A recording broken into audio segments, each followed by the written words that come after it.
Hey, what's going on, tribe? How you guys feeling? It's your boy Jay Banks, back in the saddle. What do you guys think of this chair, man? I've had these things for over a decade, and the reason why I picked these up is because they remind me of Pee Wee Herman, bro. Like, right when I saw him, I was like, Cherry, I got to get it, bro. AI, how you feeling? Hey, I'm feeling amazing, man. So many things that we've had to overcome, and we have overcome them. So seeing the other side of the fence is kind of nice right now. So I'm feeling good. Yeah, this is the first podcast of 2025, isn't it? It is the first podcast of 2025. Let's go. First of 2025, and that's interesting. We're already a week in, and it's the first one. But weather conditions, a lot of things going on, and changes happening in the world. And the new year rang in on one of the podcast nights. So we took that night with the loved ones and did the new year right with the people that you should hold close, because what I've learned about like recently is we are so in it with the business and working on trying to build our future that taking a step back and just remembering that the people that are along the way on the side of the direct tunnel that we're in, they're along the way. There's pockets of moments that you need to really capture, and I really took the moment, and this holiday season is kind of like, hey, these are the people that I grew up with, and this is like where it came from. I may not see them every day, but these cousins and these families and aunts and uncles are, they gave me that opportunity to just listen to me talk when I was little. You know what I mean? Like, they let me talk before the podcast was a thing. I was able to just vent and do my thing. But now we have podcasts. We're able to do things all grown up, and they're extremely supportive of what we do, and they appreciate the store. They come down and check it out every once in a while whenever they get that opportunity. So huge shout out to the Eisler family, the Weber family, the Roth family, all the homies and friends and family that I'm close with in those in that world. But yeah, man, it was the holiday season really shed so many light, because I took Charlie to so many places, and it was easy this time. This is probably the easiest Christmas I've had as the life of a co-parent, right? I guess you could say, yeah. So. And you said your cousin was one of the artists in Cannibal Corpse, right? That's wild. Second family. Yeah, that's like a little distant on but they're always at the events on like big events. But yeah, they're not like the people I saw. I did see them. They came into the store recently, but actually, their Christmas is a little different. With most of the time it's on my mother's side. Like immediate family. Exactly, yeah. But they actually did come into the store, which was so funny. That side of the family, they saw me from, I was behind the register and doing my thing. So I'm working on a little bit of beyond the stage stuff, because there's a lot of pivoting happening in that world. But I'm like working there, and we were pretty slow at the time, and I hear, "Is that Andrew?" And I'm like, I looked up, and I immediately recognized two of them, but other two I couldn't really make out. But I was like, I know them. That's like Dad's side of the family. Yeah. And so they walk in, and they're like, "Hey, you remember us?" I was like, Of course.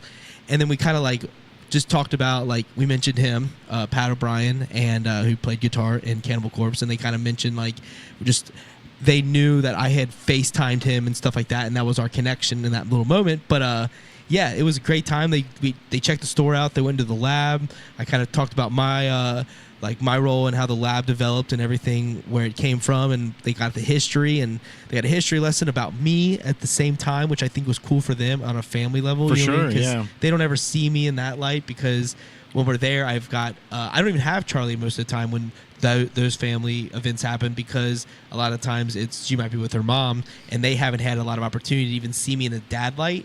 So it was cool just to talk about Charlie and how she's been intertwined in the store, showed them pictures and stuff. So like, it was a great time. Shout out to the fam. Appreciate you all though. But yeah, man, holiday's been fun. It's been a great time. I appreciate the loved ones and all the support that we've gotten.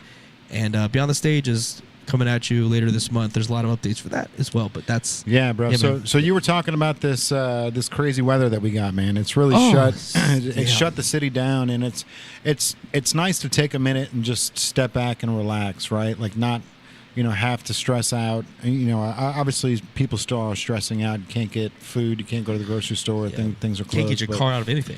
And what El Jefe, which surprise, that's what we got on the podcast tonight. Tell everybody what's up, El Jefe. How you feeling, bro? How's everybody what's up? doing? Hey, let's go. Yeah. So you just told us that DoorDash was shut down, which is wild to think because, you know, when you're thinking about running a business like this is their honey hole. This is like the day where like, you know, this is Christmas time right now. But there's also that other end where like you gotta watch out for all of your employees or everyone that's working for your company. And you know, if DoorDash was open today, would it be a disaster or would it be a smart move on like the business front? Like what do you? Because they would be slammed, bro. Like any restaurant that was open would be making money right now for sure. I would like to hear his take on Yeah. it. Yeah. You know, Yeah, what's your take on DoorDash right now? Yeah. Because you were going to open up yesterday for DoorDash alone, just because you know we're all in this in the same moment, man. Where you know we're doing a day to day, like you know, wake up and hunting for our meal. And I've always said it, like especially with restaurants, like you know, you got product that expires, so it's like you know we need to have a steady business so that we can run a steady business. absolutely, and that's been the hardest part, you know, about this winter is, you know, this. I'm always closed on Mondays and Tuesdays anyway, but with pretty much the city shut down, I wanted to open up on Tuesday just for DoorDash, and I just got the notification today that they were shut down and they're reopening later. You know, and So when you're being shutting down, like, do you mean like the hour? Like, how is that? Like, when you say shutting down, what do you mean by shutting down?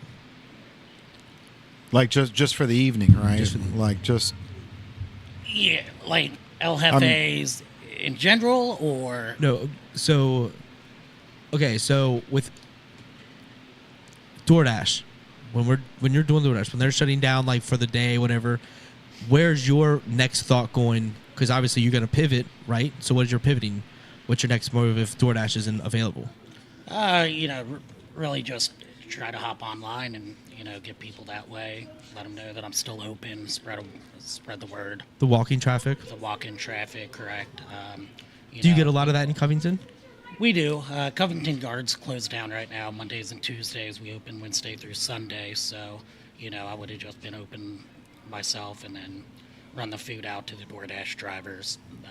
But Yeah, I think having DoorDash down in this circumstance makes sense in my mind because there are a lot of liabilities that they are under in those circumstances.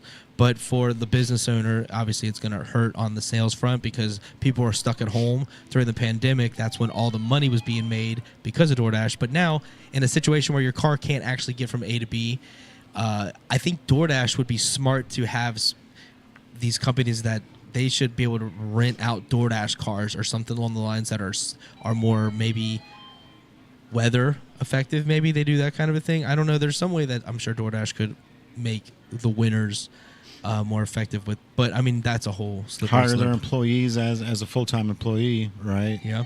Something like that where they have one insurance under everybody, but having separate insurances for every. I mean, imagine two DoorDash drivers wrecking into each other with two different insurances or the same insurance, and you know what I mean. Like one of them's going to fight and say, you know, you shouldn't have been on the road. Exactly. Yeah.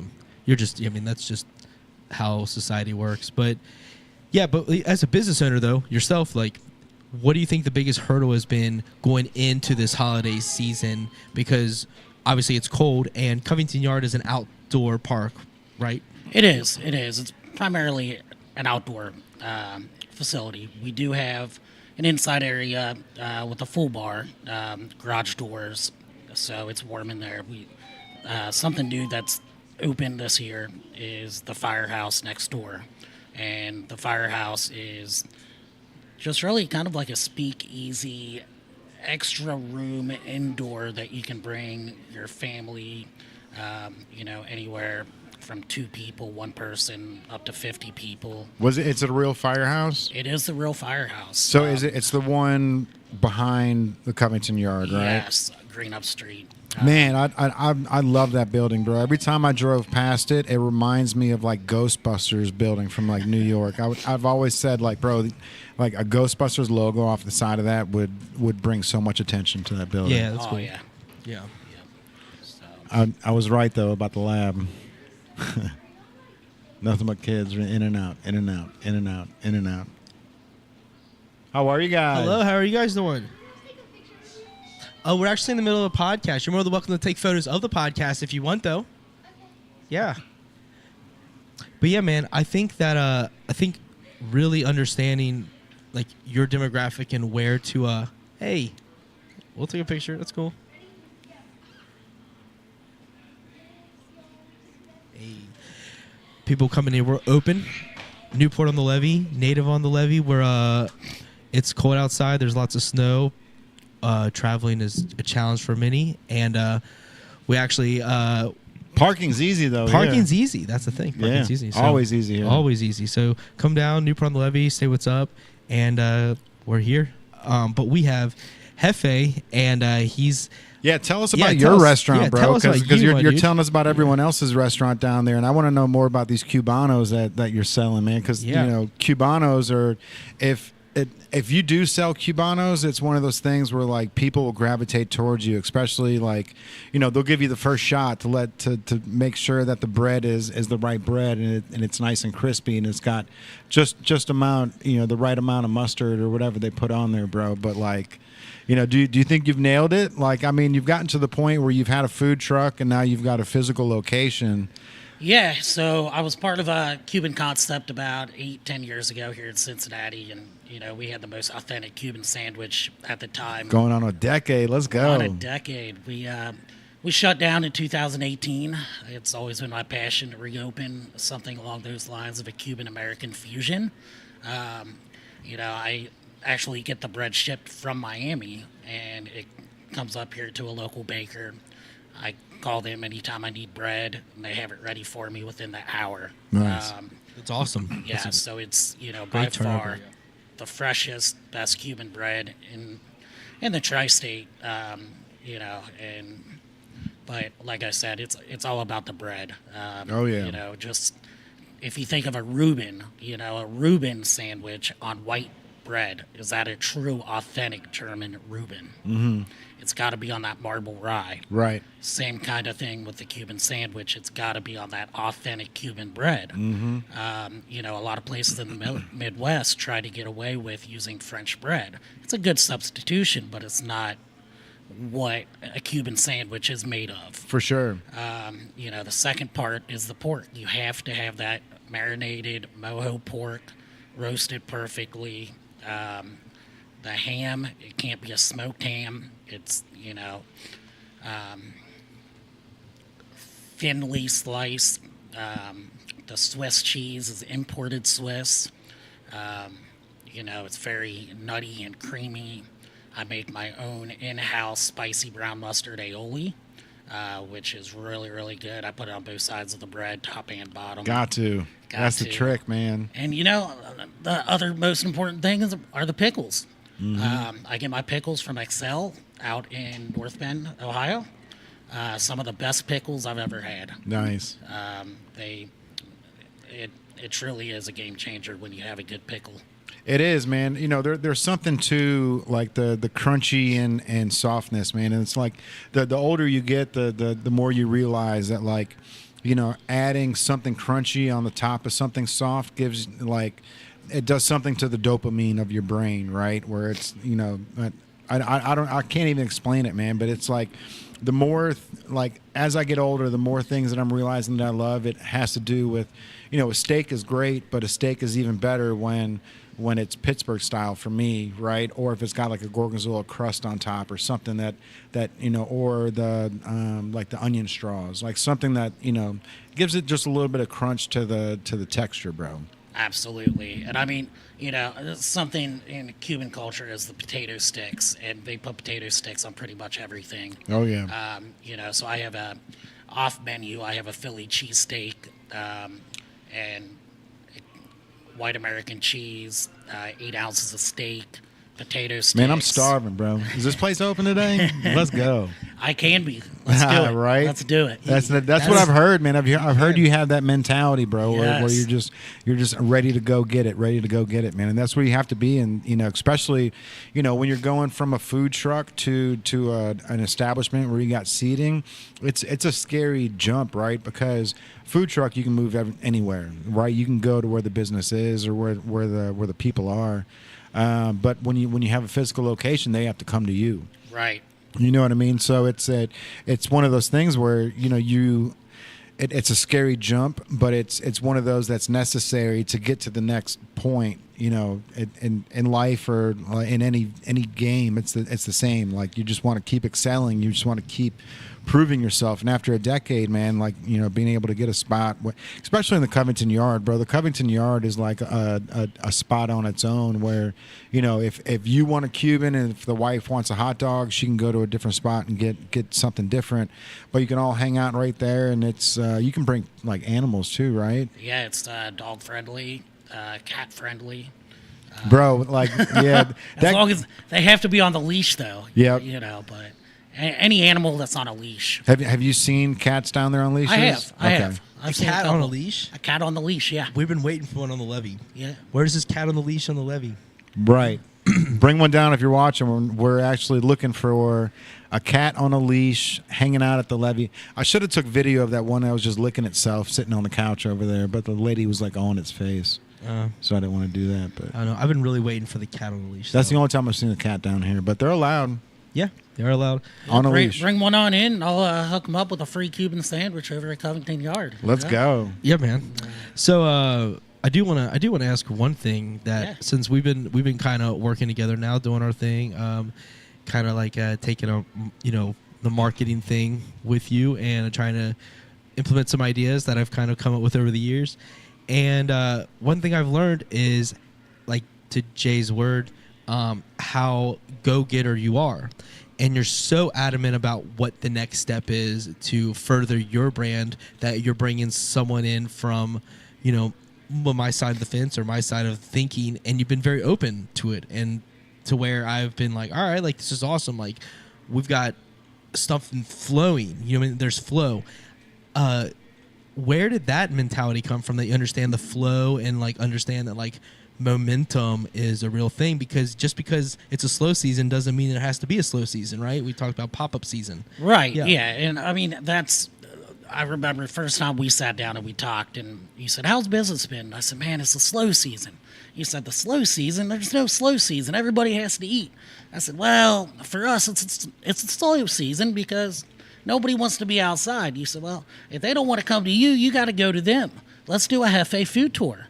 And I said, man, that's a great idea. And with you putting bands on tour, pretty much your whole life, you know exactly how to go about that. And I thought that was a genius idea. So what did we do? We put out some feelers out there. We got a couple businesses that wanted to partake in this. We were shooting for 8 to 10. I think we got 3, maybe 4. Yeah, I think we got 4. But for the first year, and literally in a month. Was in a month. In a month, we did 4 in a month.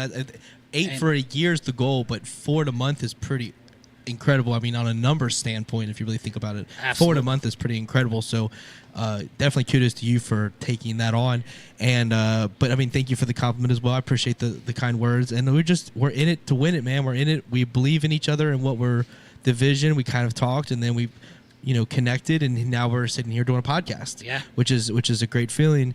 And I love to do what I like, what I want to do. You get to do what you got to do, and we align, and bring Jay's ideas, and so many cool shirt ideas we're about to drop because we talked about doing some shirts, so that's gonna be exciting as well. But tell me a little bit more about like the pop-up game. How does that work for you? What do you need for someone to hire you for a pop-up at one of their events or one of their bars or any kind of social gathering? Yeah, so I kind of have a unique setup. Mostly what I'll bring are my Cuban sandwiches and my tacos. So if you guys have not had my tacos yet, you definitely need to give them a try. It's something you've never had in your life. They're phenomenal. I don't say that myself, but this is what customers have told me. Some of the best tacos they've ever had, so But those are the only two things I really bring on my pop-ups. So with that being said, my chicken's already cooked, my pork's already cooked. So I'm just literally putting things together and pressing it on my sandwich press. So there's not really any cooking being involved, which means I can set up inside. I have my own 6-foot table, my own tablecloth. The only thing I really need from establishments is about an 8-foot area that has an electrical cord somewhere within a 50-foot radius that I can have an extension cord plug in to plug my press into. Everything else I bring with me, and we do have some cool things in the works coming up. I think the 24th we have something coming up. Yeah, we do. Do you want to touch on that a little bit? Yeah, actually, but how long does it take for you to do a setup, a pop-up? How long would it take for you to set up? About 20 minutes or so. Okay, gotcha. So quick setup, not a lot needed, a plug-in to be able to get your stuff on, but that's a pretty quick setup. So, and a nice setup as well. So that's a lot for me. That tells me that like the pop-up is definitely an awesome route in a slow season. You know what I mean? Like we're here to go to the people if the people can't quite come to us. You know what I mean? And that's kind of like my mentality in this space. But the 24th, Jefe will be at Mixwell's, the rebranding of Mixwell's under new ownership. So it's going to be interesting to see. It's a local bar and the north side. So anyone that's out there can check it out. But it's open all the time. But they are doing a rebranding under new ownership. They just announced it like last week, so they're very excited. And my friend runs karaoke out of the establishment, and I was there, and they're like, "We're looking for vendors and this and this and this," and I was like, "Well, I can bring food, actually, if that's something you're interested in." They're like, yes, we would love to have food. I was like, "And you're gonna love the food." So we kind of got to talking, and then we've been working on the Jefe on tour. So I threw, I shot my shot, brought it up to him, and we got a hit on it. So now we're going to be on the 24th at Mixwell's for the rebranding. I'm pretty excited because it's going to be an opportunity for Jefe to sell his food, but also to create a new connection between two strangers that have mutual interests in it. So I'm excited for that. So absolutely, January's a busy month. Yeah. Excited for it. Yes. We got somebody that wants to bring a cat down. We have a cat. Oh, yeah. Talk about that. Said they were allergic, but they're going to find one and bring it down on a leash. Somebody really wants that Cuban. Yeah, let's go. I'm here for it, man. And Cincinnati Alchemy Fest too. They're going to hit us up in the DMs. Maybe we can talk about getting you on the podcast too. When's your? Do you have an event coming up? Springtime? Let's go. Alchemy Fest, dude. I'm here for it. What do you think? Alchemy Fest. Oh, they're trying to bring it down tonight. Shit. All right. Yeah, we'll be here for probably another 45 minutes. We'll be here about another hour or so. Yeah, that's about yeah. But the levee is open if you guys want to pop down. The parking garage is free parking for the first hour. I don't know why no one utilizes that, bro. Like right now there's no snow. It's easy to park. Mm-hmm. You know what I mean? Like that's such a power move that the levee has that most places don't. Like covered parking. Covered parking, and come here and drink and have a great time. And you have it you can have it in any room, and they've got solid spots down here. And bro, did you see that new NBA game they've got over at Velocity?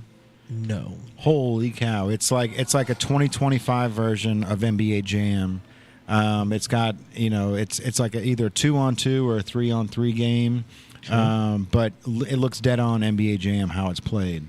Interesting. And I was over there picking up pizza the other day, and I was asking them, I'm like, bro, like we should really talk to some of those NFL players and see if you guys want to try to do a tournament down here, because it's one of the 4-player games and it's huge. It's like the Jumbotron, like one of the big machines that are there, but. those NFL players, they do nothing but play video games. Yeah. You know what I mean? Yeah. So it's like they would I'm sure a ton of them would love to get in on a NBA Jam style tournament, and even throw a couple kids in there where they can play against them. You know what I mean? But people would hang out even just to watch that. I bet. Yeah, I bet you we could get. I'd talk to Jay Sal to get him involved with it. Dude, yeah. I mean, they were trying to do that FIFA. Yeah. You know what I mean? They were already trying to do a tournament. Oh yeah. I wish that FIFA thing would have happened. That was a. Did you hear about? You heard about? Yeah. I knew about it. I feel like they pulled the trigger on the promoting before they got the everything down. Yeah. That's the thing is like I still wanted to, dude. I really do want to do the Fortnite tournament out here. Is Fortnite still a thing? People still care about that? Oh, they do. They do. They absolutely do. It's Fortnite just adapts to where they need to go, and the generations keep coming up and playing it, and they keep getting new, different skins. They're updating stuff, so they're adapting. Because I see when I'm like scrolling and people have sent me different snaps of them playing Fortnite, whatever, and I'm like, all right, not my thing, but I respect you for like streaming on Twitch. You know what I mean? They're streaming. There's streamers that are actually doing their thing. So I do think Fortnite has still a pool. I think that they just had a huge settlement too, where they paid like every user something like $82 or $119 for like overpaying on skins, something like that. That doesn't surprise me. Yeah, but it was so smart for them, right? Because the game was free. It was a free download. Yeah. You could buy the physical copy if you wanted to, but you can always download the game for free, and then you paid for the extras, which ended up they ended up making more money because the game cost $59.99 like for an average PlayStation game, and I think the average player spent $82. So it's like that was a win-win. Like that right there should change the pendulum on the way that gaming is done in general, bro. Like having to make physical copies, like how much does that cost PlayStation to make the physical copies? How much does it cost them to put it in Target? You know, like there's a lot of money that's on the table when a digital download does the job, as long as you've got the hardware and the PlayStation to begin with. You know what I mean? Yeah. I mean, I think just I was talking to someone recently about Nintendo Switch was coming out with another one. Mm-hmm. And all the games that you can get online, you can literally stream through the website, through the Nintendo group or whatever. Yeah.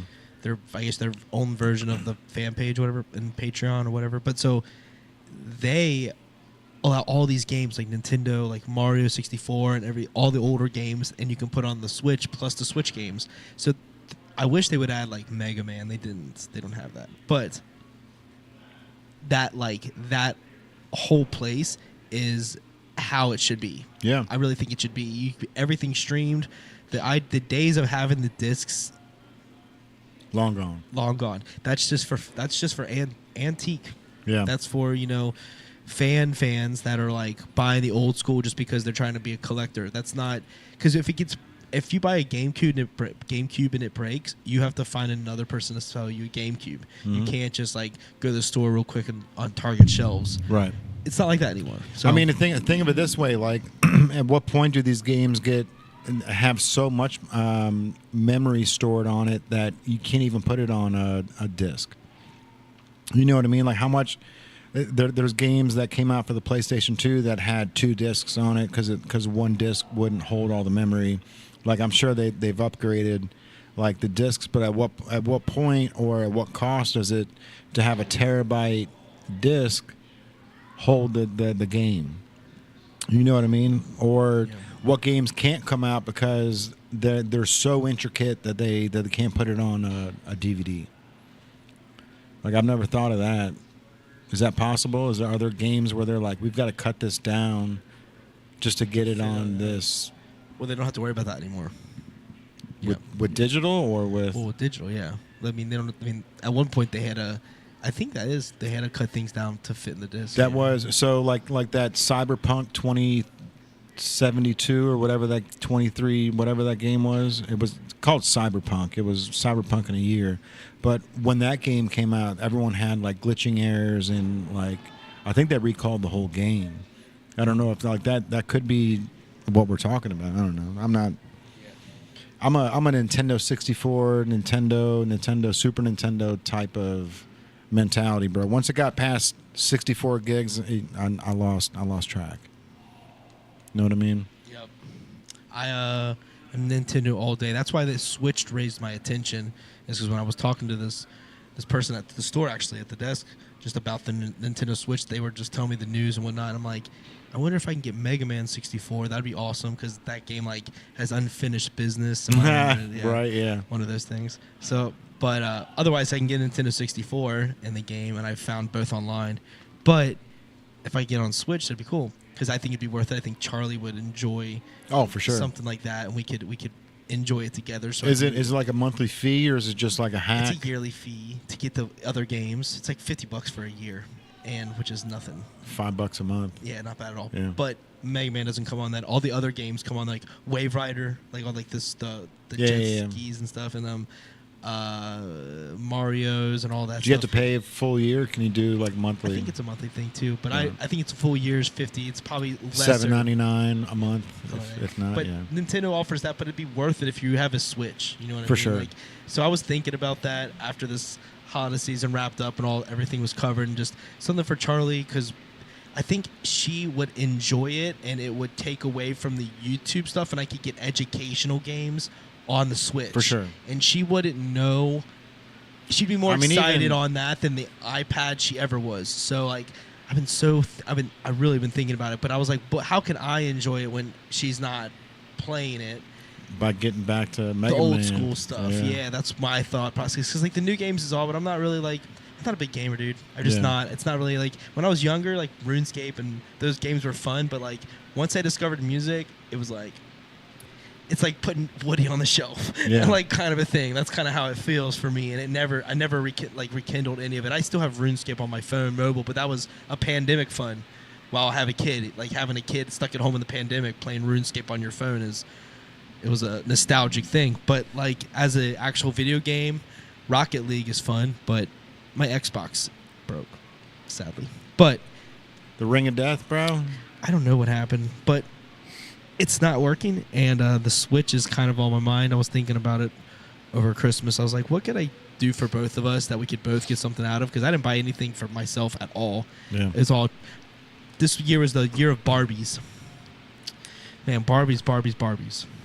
Man, sorry we're talking kids over here, Jefe. I mean, I know. I was just looking up the movie Chef to see like when that came out. Did that influence you at all? No. So we actually the first concept I was a part of, we opened about 6 months before that movie came out. Mm-hmm. So it actually worked out perfect.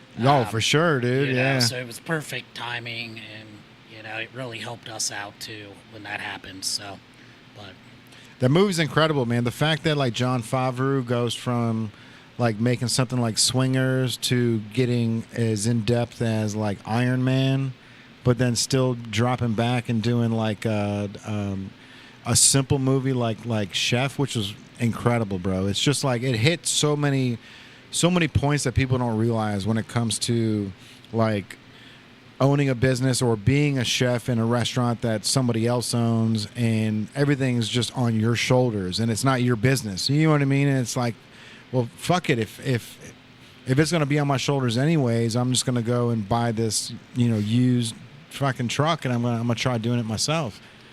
And like that if you haven't seen Chef, you got to watch it. Jon Favreau and John Leguizamo. Movie's incredible, dude. All about Cuban sandwiches. It is. And like they just drove around from city to city like, hey, we're going to pop up here and do this. We'll be here at 2:00, and that's like I said, man. You got to go out and find your meal. You got to go out and find where the people are, and that was one of the things with having a food truck. There's a place over in Dayton that had a food truck, and they set it up right there in the parking lot by one of the tattoo parlors.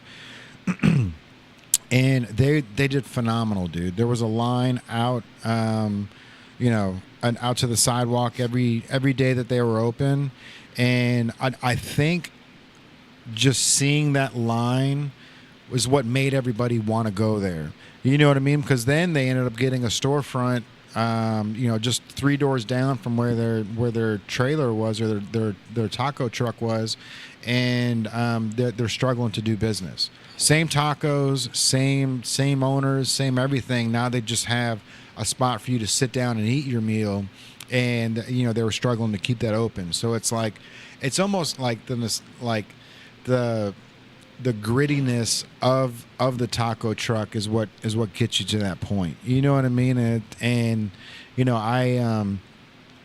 see it on the walls, and you see getting your own storefront is tricky, but having something like the Covington Yard, where, like I said, there's other businesses there that can piggyback. So it's not just, hey babe, do you want tacos tonight? It's like, you can get what you want, I can get what I want, and we can bring the dog down.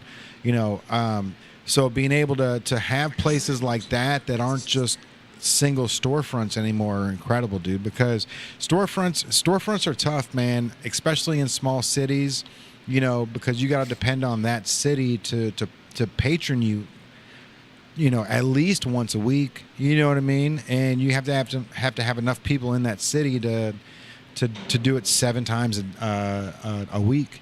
You know what I mean? Where every day you're at least, it's worth being open.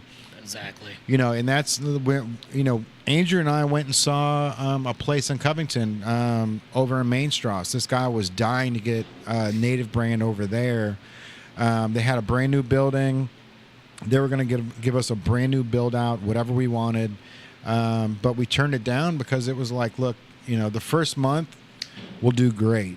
But unless we're changing everything that we're doing, unless we've got different clothes on the shelves once a month, like the locals are going to come down, they're going to buy something, and they're going to be like, I support it.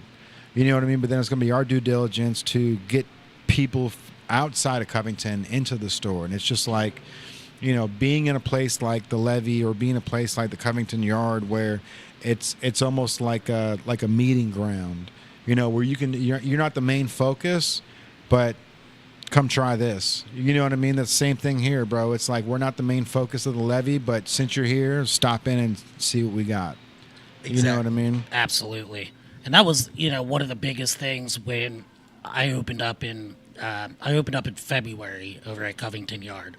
And a lot of people, they didn't know where exactly I was. And I would say inside Covington Yard. Mm-hmm.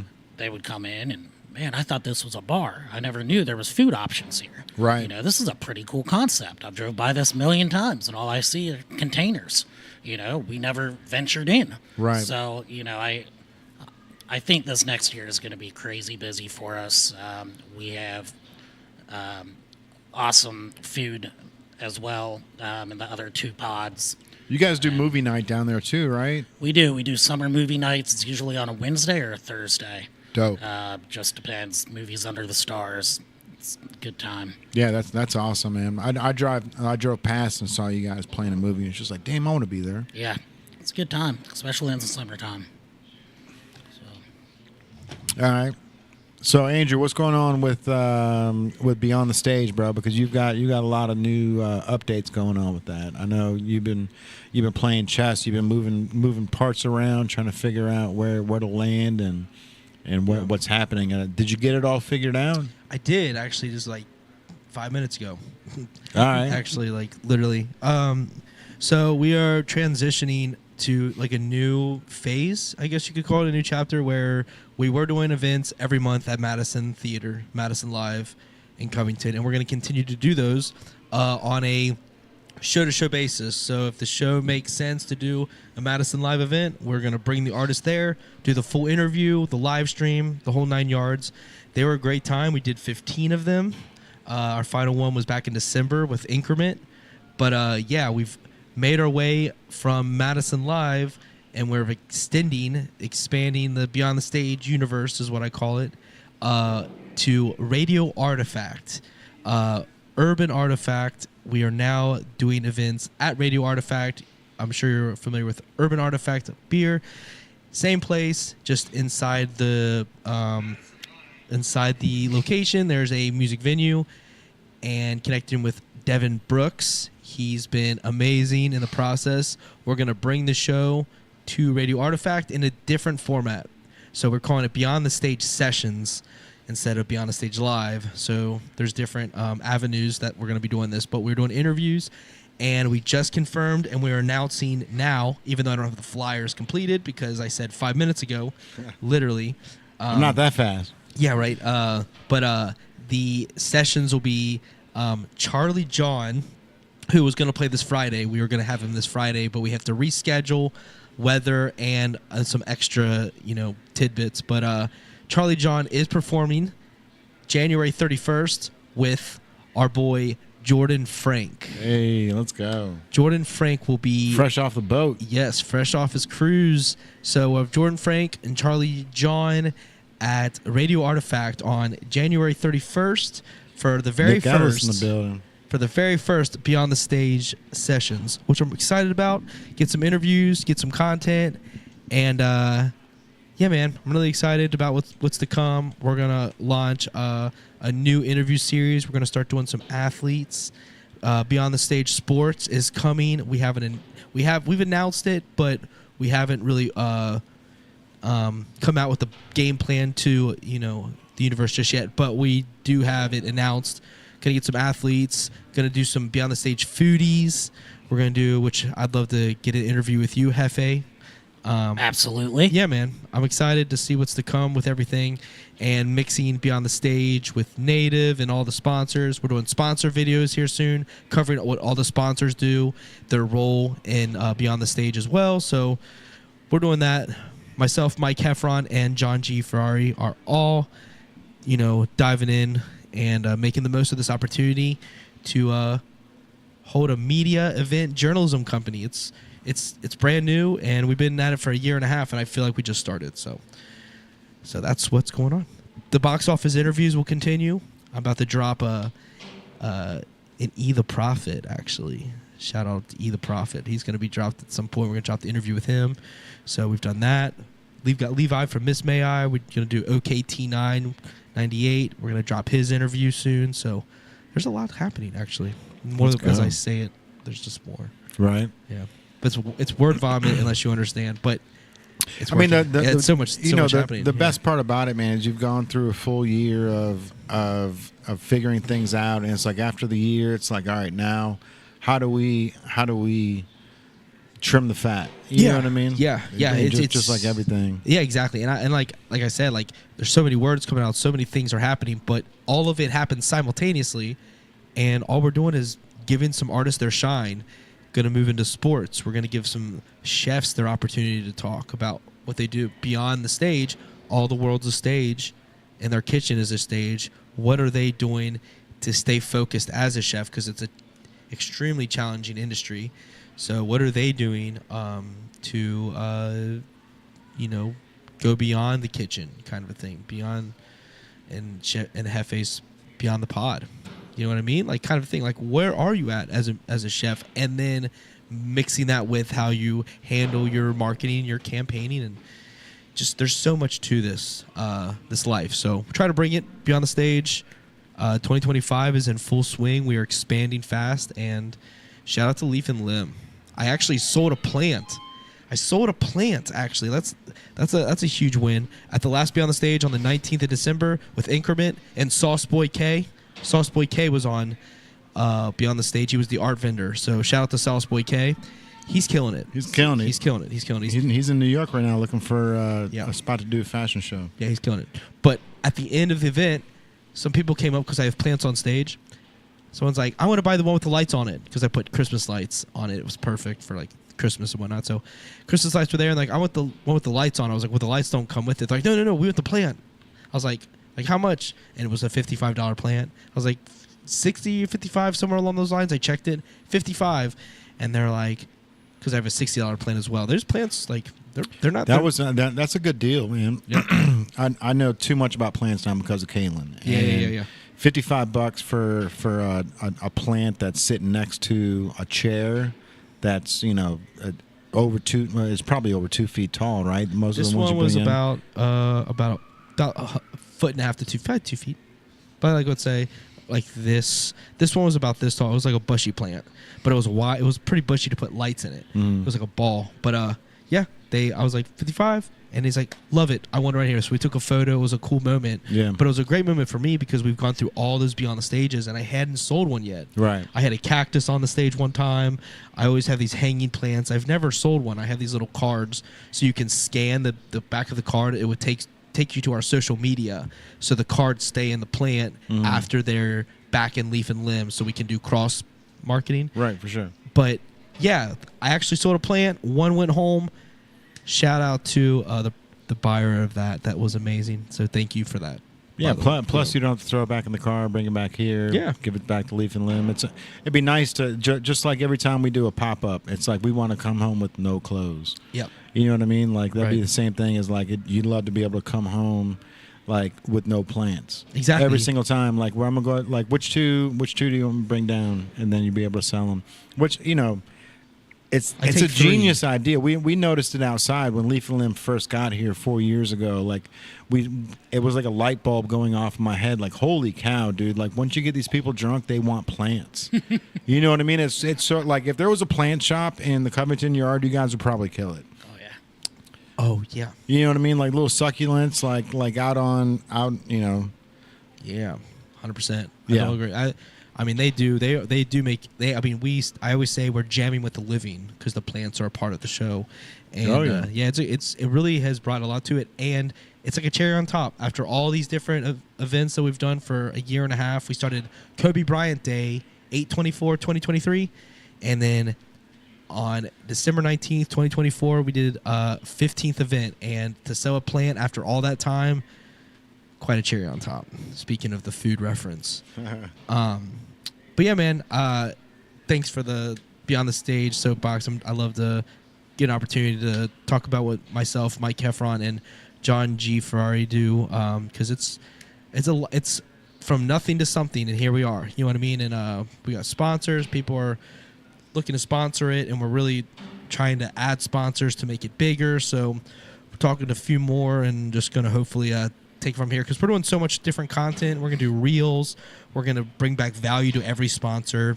So if you want to get involved, hit me up. Hit me on the Beyond the Stage Live and BeyondTheStage Live, LIVE, Beyond the Stage Live, and it's definitely we do BTS Live because your content's great too, bro. Like it's like the stuff that Heffron's putting out is great. His work is amazing. He literally is one of the best creators that I've ever seen do it on the internet, and he doesn't get the shine he deserves, and I'm trying to my damnedest to get him that shine. I feel like he's so modest that he is modest. Yeah, I'm just gonna go back and get more work done instead of like putting his name on it. Like like there's some photographers and there's some filmographers that are like, putting their logo in the beginning and the end, and a little watermark on the corners. But he's just like 6'5", don't even have his name on it. Yeah, it's just branded, and he 6'5" is awesome. I love the branding. Him and Jake,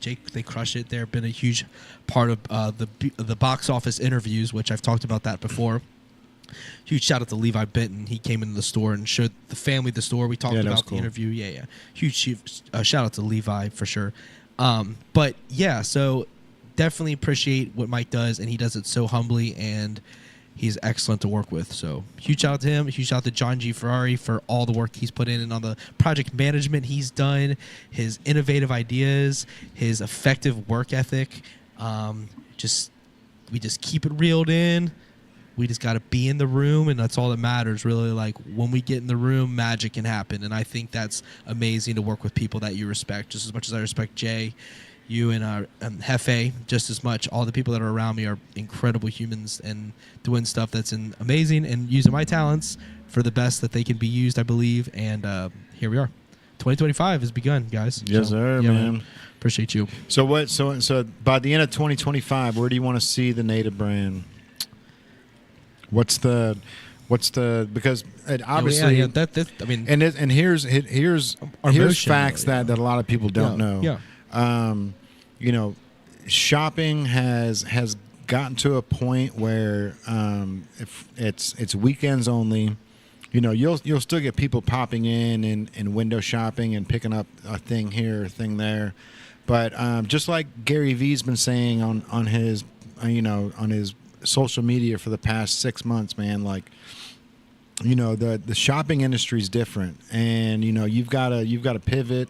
He keeps talking about Whatnot, which is crazy because Whatnot, it's such a fascinating app and a fascinating thing because you're taking eBay, and you're doing lightning fast sales where you're hitting all these demographics where if you don't buy it, you're going to miss out. So you got that FOMO. But it really hits when people do the 3-second buys or the 10-second buys.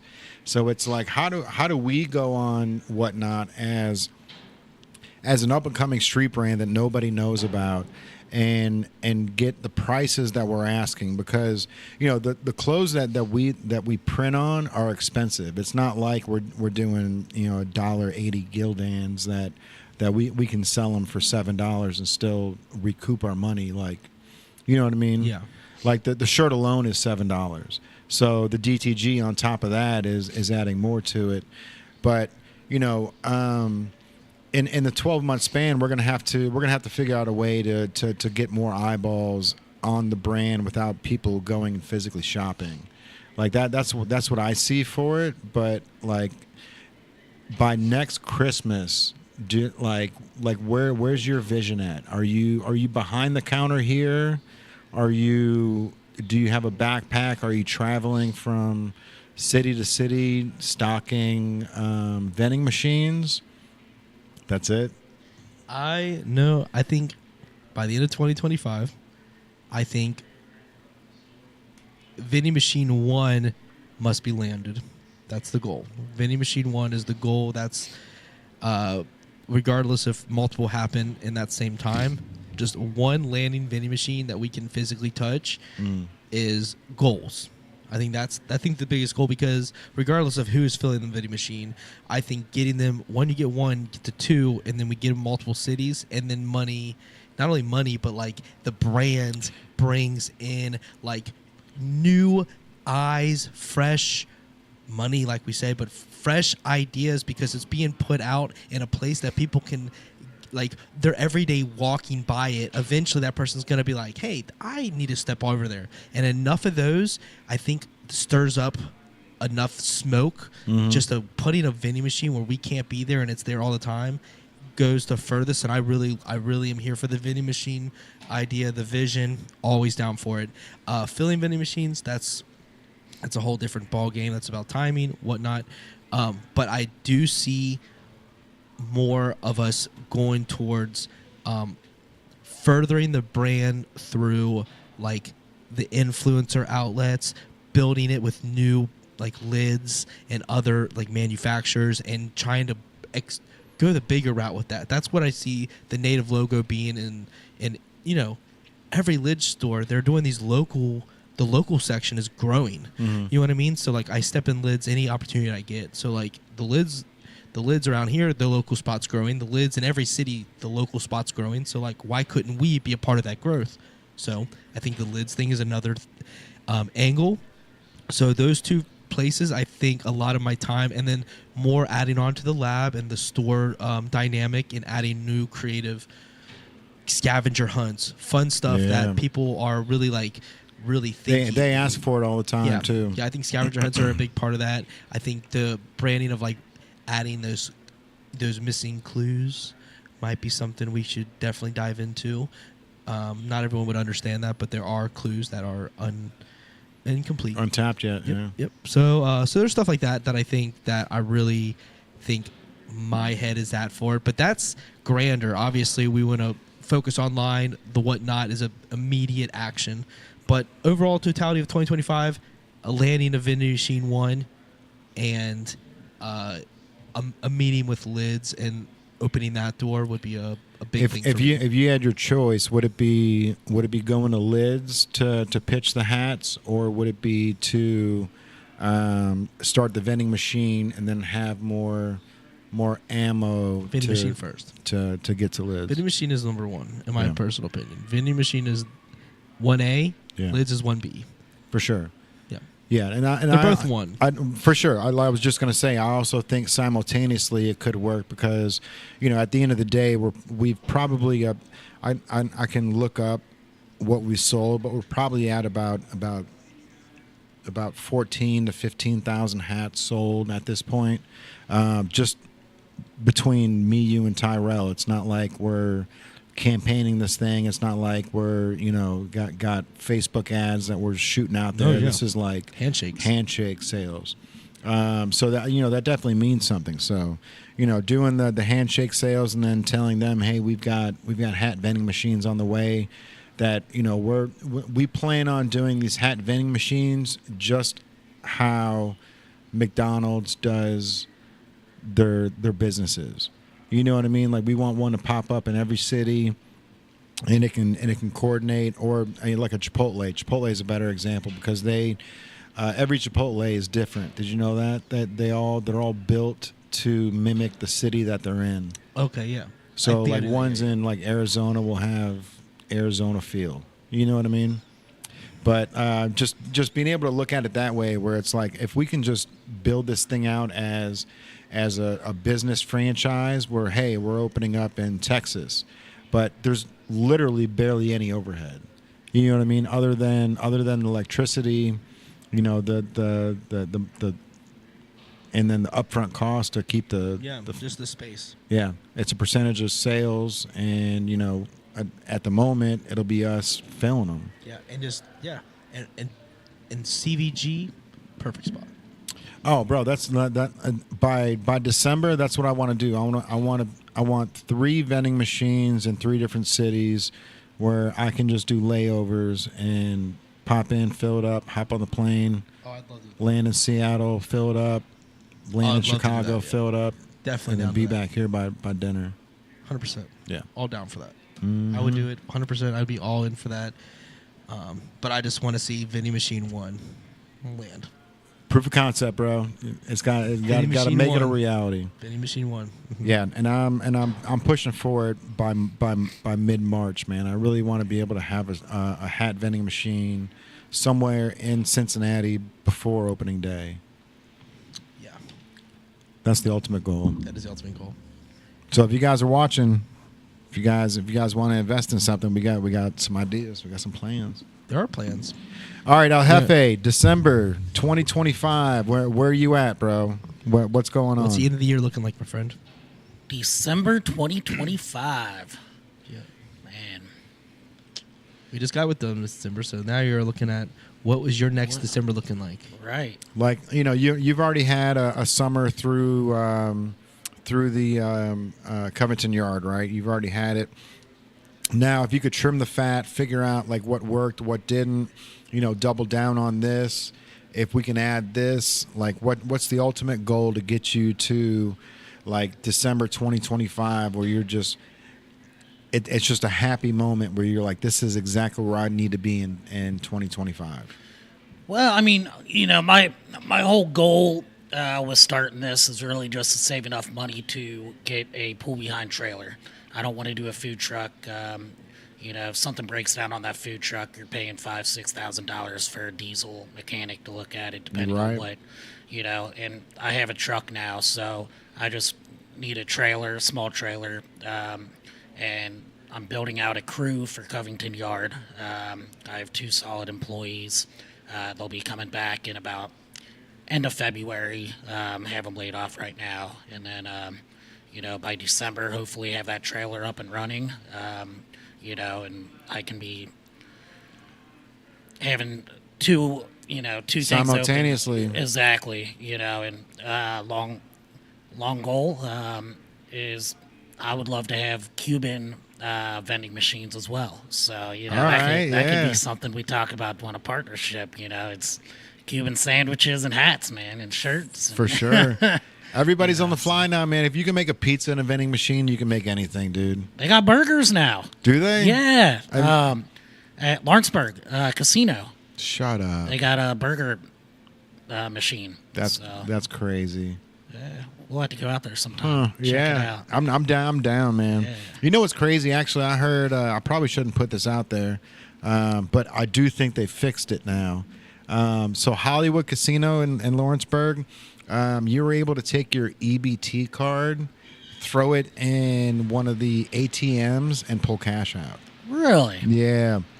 There was something that I guess like most ATMs have like some sort of like, I don't know, like stipulations or some sort of like things where like, you can't pull out more than you have. You know what I mean? But the casino, they don't care. So it's like if you only have 300 in the account, yeah, we'll let you pull out 500, and then you'll just be 200 in the hole for the next week or whatever. But whatever they did to it allowed EBT cards to pull out cash. Weird. Crazy. That is crazy. Man, what a time to be alive, bro. But the Hollywood Casino is insane, dude. Like have you been there like in the past 5 years? Like you go there? Yeah, I have. Yeah, and it feels like a real casino. I mean, at least to me, like it doesn't feel like a boat by any means. It feels like a legit Indiana casino by now. But anyways, I was watching a bunch of shit on Las Vegas in 2025. Okay. Like what's coming, what's going, and Yeah. like MGM's they got bought out. But like what I've noticed is a lot of these hotels are combining now. Like Park MGM Grand was getting like they had a partnership with the Marriott or something where they're converting their shit, and there's a bunch of places. But one thing that I'm bummed about, man, there was this place called Ocean Drive. It was in the middle of the mall. Like the Magnificent Mile Mall, whatever they call it, like it's in Caesars. And this place had, what was it, buy one, get 2 drinks free. And it was like a restaurant, so you can go there and sit down, and it was $9 for a drink, and it didn't matter if you got like a vodka cranberry or a beer or a Jack and Coke. It was like $9. Or no, I think it was even cheaper than that. I think it was like $7, but you got the next 2 free. And like that was our go-to. Every time we went there, bro, it was like we would go there, get food, get hammered, and then go shopping. And they closed. Oh, that's sad. Everything down there is getting too expensive, man. They just eliminated Tropicana. Like that's like a blueprint of Las Vegas, but they got rid of it completely. They bombed it. They're gonna add a new hotel there. They like eliminated the building. Whole building. Gone. Wow. Yeah. But I mean, I guess at some point, like it doesn't matter like what kind of nostalgia factor you have. Like once you get to the room, you're like, come on, man. Come on, man. Like no big TV, like no view of the strip. You know, what's this old bed? You know what I mean? Like now at least they can have the Marriott or whoever come in and construct the rooms they want to. True. You know what I mean? Yeah, they can be go towards like the future vision. I'm just interested to see where like, we see like the automatic cars and all this stuff. I'm just see what the future of automatic stuff in these hotels and the technology they're about to bring in for the future. It's here now. It's here now. The old big names are shifting out to new big names that are going to bring this new technology and this new new era, I guess you could say. And like, I'm excited to see what happens when I go back out west and see what's happening in Vegas. And I'd like to go see Meow Wolf in person. Meow Wolf is insane. I'd love to. I've seen all the videos, and you know what, man, and that's something too that we really need to put out there is how many times we've been compared to Meow Wolf. You know what I mean? Like that needs to be like a headline of a 30-second Instagram post, like, local store compared to Meow Wolf of Las Vegas, because that's insane. You know what I mean? That people are like, dude, have you ever been to Meow Wolf? Because this is like the retail store for it, and it's like that's a hell of a compliment. That's a hell of a compliment. Yes, it is. I'm here for it. Me too. But all right, man. Let's see. You wanna? Yeah, we got about 15. Jefe, what's up, dude? How are you?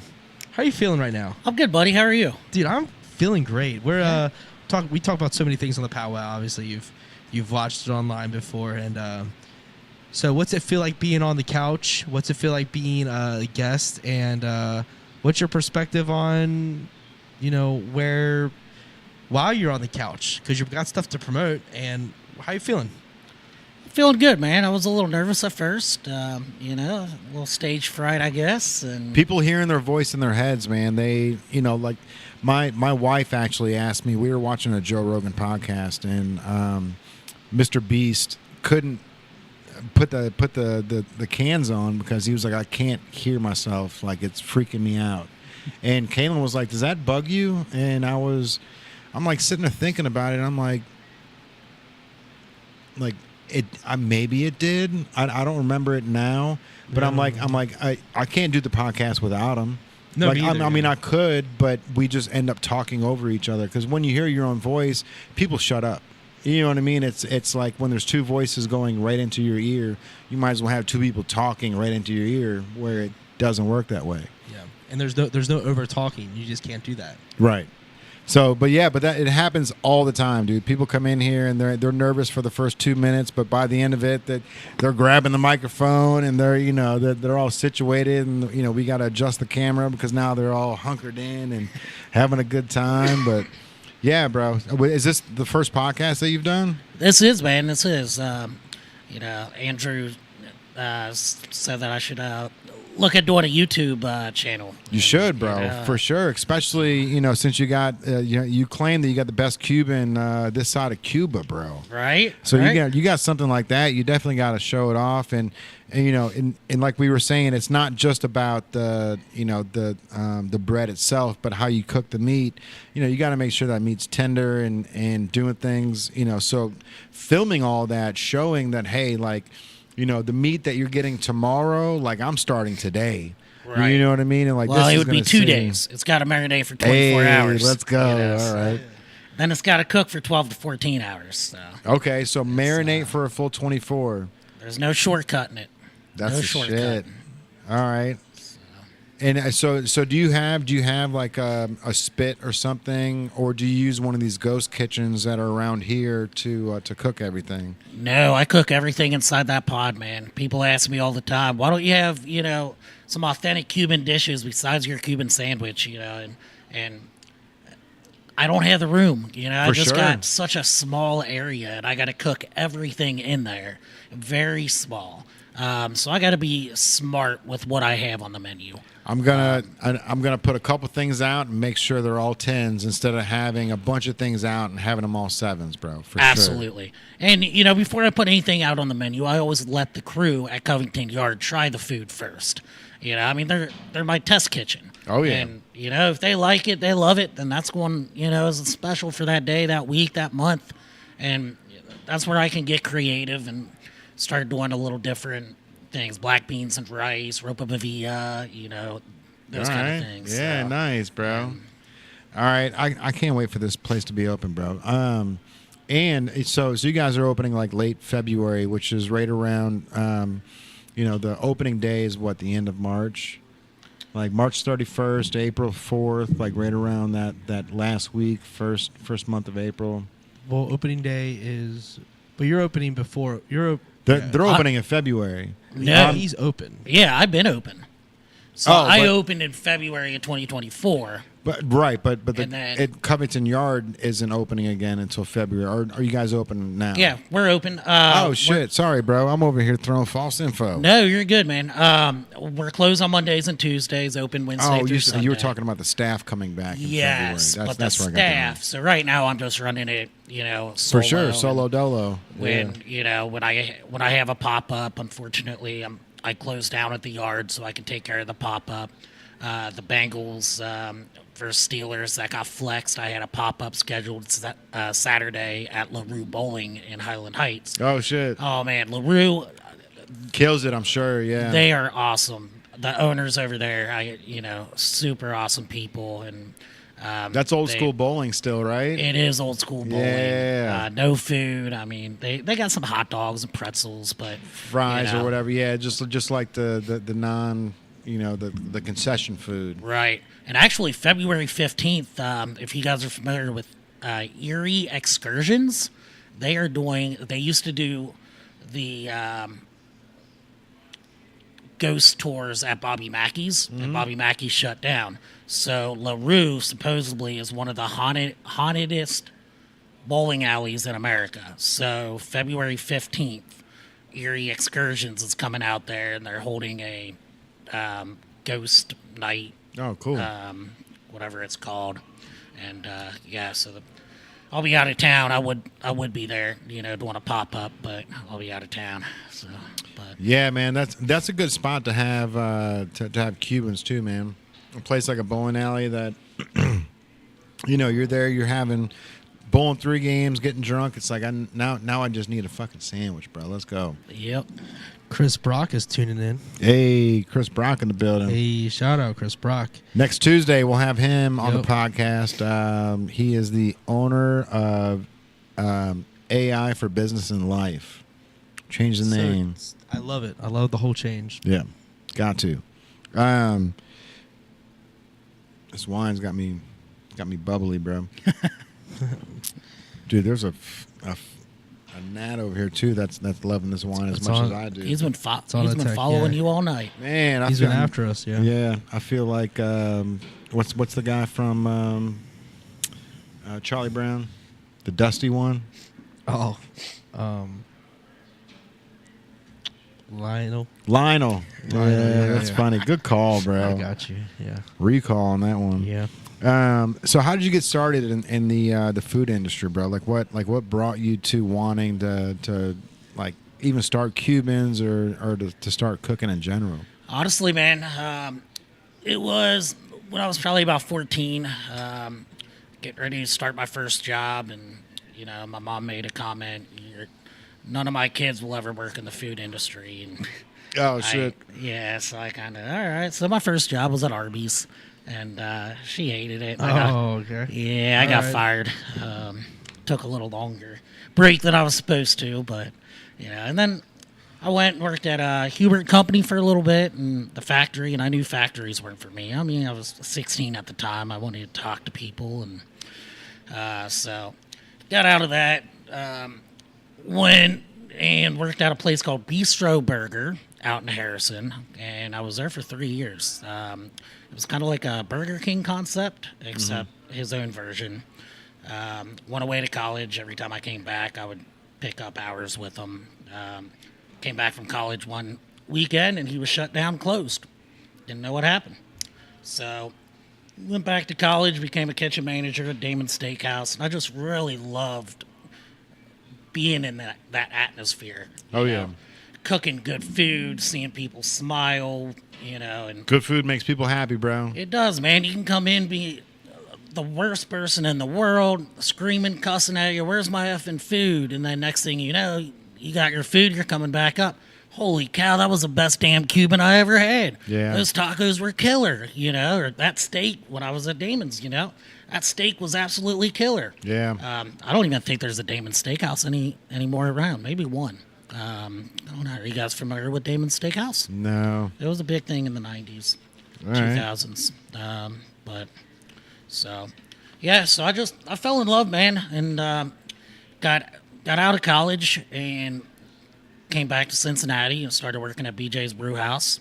And my grandpa came in and he said, "Man, you're not going to make a living doing this. You got to join the iron workers." I said, I'm scared of heights, Grandpa. I don't want to do that. I got the black lung, Pops. You can be, you can work on the ground level. You don't have to be up there in the air. All right, I'll give it a try. So I joined the iron workers for 3 years, and that was back in 07, 8, and 9, and the economy went to shit. Nothing was being built, but everybody has to eat. So I decided, go back to BJ's Brew House, started serving. Yeah. And then I was working there for a while and ended up getting a call from the past Cuban concept that I was part of, and with them for about 5.5 years or so, and loved the Cuban food and all that, and knew that I would eventually have my own restaurant. That's what I was going after eventually anyway. For sure. My long-term goal. And now I have that. Now I got to look for, bigger and better opportunities. I want to expand, eventually franchise, possibly, And Hell yeah. so just one thing at a time. That's awesome, man. Well, more power to you, dude. Anything we can do to help you out, man. Get you on the podcast again later on down the road. We were actually talking about doing a remote podcast too, and a remote podcast at the Covington Yard would be incredible. Let's do it. Let's get it started. For sure.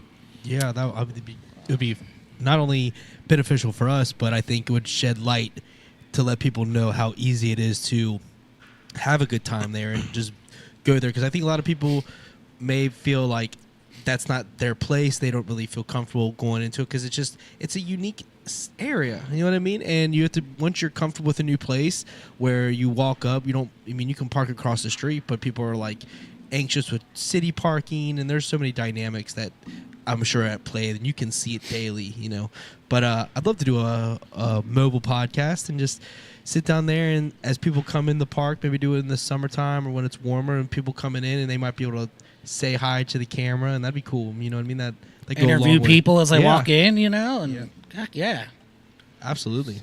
I caught him. What is that? Oh, you caught the little gnat. Little fucker.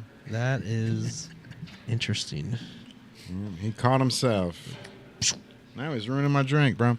But that would be incredible, dude. I got to show you something before I leave, and it's the new version of the Stream Deck.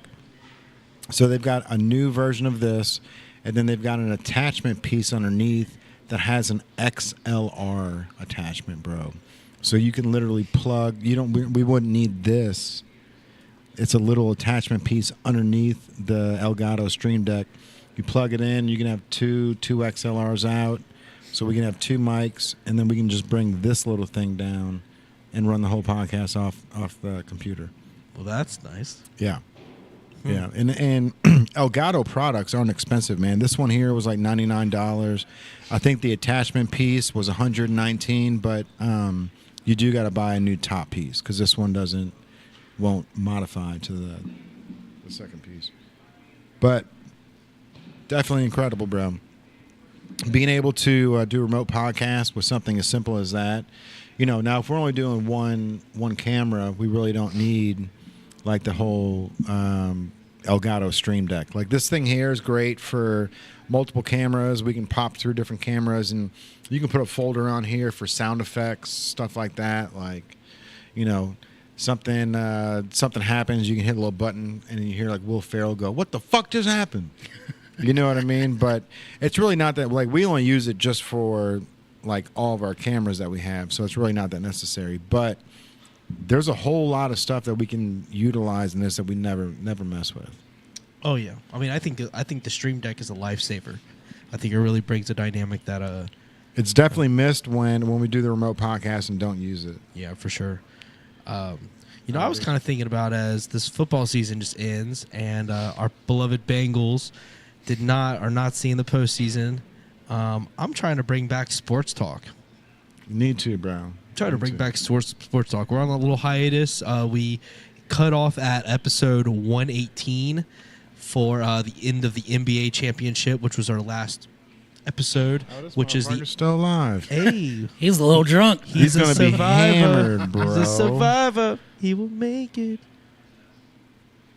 Survivor. What's up, guy? Keep on surviving. Bro, I want to see what he does.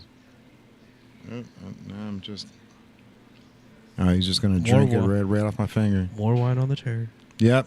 God damn it. Oh, that's funny.